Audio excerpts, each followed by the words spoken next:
Hey, this is Andrew Schumacher. I have a question for you guys that came up as I was listening to you. In light of the thing that a couple things that you've said about the law being covenant regulations, being terms of the covenant, being blessings of covenant membership, stuff like that, I'm curious to know if you believe if there are any laws that apply to you as a covenant member that don't apply to everyone in the world. So I'm not really asking about old, new. I'm just asking about, as you see the law, does it apply? Does any of it apply to you as a covenant member, but not everyone else?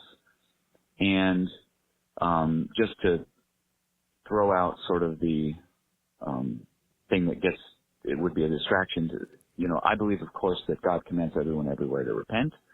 And to believe the gospel. So there's sort of a secondary way in which everything that applies to covenant members applies to everyone, in that everyone is commanded to repent and become a covenant member. So, okay, so I stopped it there, and Andrew goes on to then give what he believes are the three possible answers to this. And actually, my answer is one of the options that he gives. However, we need to restate the question. Could you just restate the question that as you hear it? Sure. Is there any commandments that are for covenant members that don't apply to non-covenant members? So okay, that's a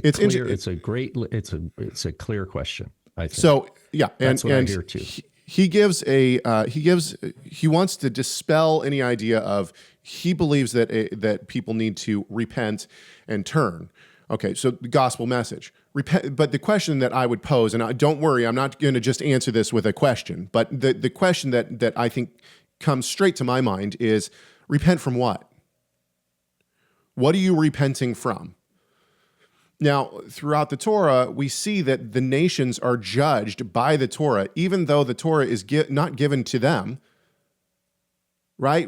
How Israel comes into the land and they dispossess the people from the land. Why? Because they're idolatrous. They're burning their children to Moloch. They're doing all these things that are against Torah, but they're not they're not covenant members.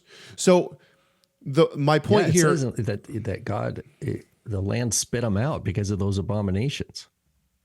Exactly. And so but, okay, a couple more things here.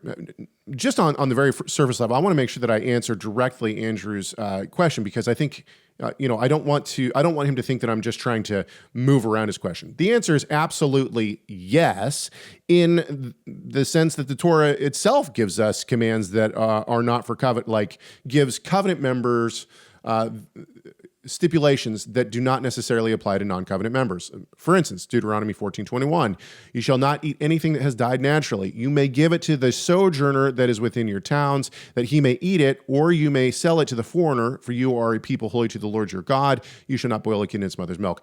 So right here, what I think that, and we hear this from people who are against one Torah theology. Oh, see, look, you can give the meat that dies of its own. You can give it to the foreigner. I believe that this means a person who is passing through, so someone who's not a covenant member. So you are allowed to give it to a sojourner or a foreigner who's coming through the land, is not a covenant member, has not been circumcised, is not considered part of the Commonwealth of Israel, because they're going to move on. So then the natural question, I think, that arises, and I think that this would arise even with like Andrew, I think that the follow-up question would be, is it therefore sin for the foreigner who's passing through, who's not a covenant member? And I would say all transgression of God's law is a sin. However, even within Christian theology, okay, so even within the New Testament, we see this same thing happening. And I'll give you an example real quick before I move on and pass it to Rob. In 1 Corinthians 5:9-11, it says, I wrote to you in my letter not to associate with sexually immoral people, not at all meaning the sexually immoral of this world.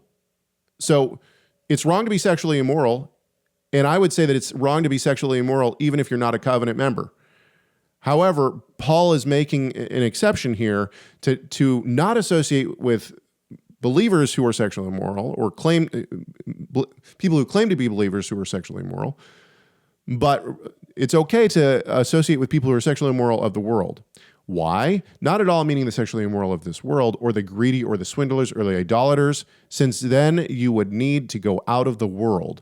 But now I am writing to you not to associate with anyone who bears the name of brother if he is guilty of sexual immorality or greed, or is an idolater, reviler, drunkard, or swindler, not even to eat with such a one. Now he goes on to give, hang on just a second, sorry, I apologize, I cut myself off here. 5:12. For what have I to do with judging outsiders? Is it not those inside the church whom you are to judge? God judges those outside. Purge the evil person from among you. So God's the one who judges the people on the outside of the covenant people for sin, not us. And therefore, does the Torah apply to them? Yes, it does. Sin is sin. But if they're not covenant members, we as believers, we as covenant members are not supposed to try to hold them to the covenant stipulations. That's the point. Thank you so much for watching this video. Tell us your thoughts on this subject by leaving a comment in the comment section. Make sure you like, share, subscribe, and enable those notifications. And we'll see you in the next video.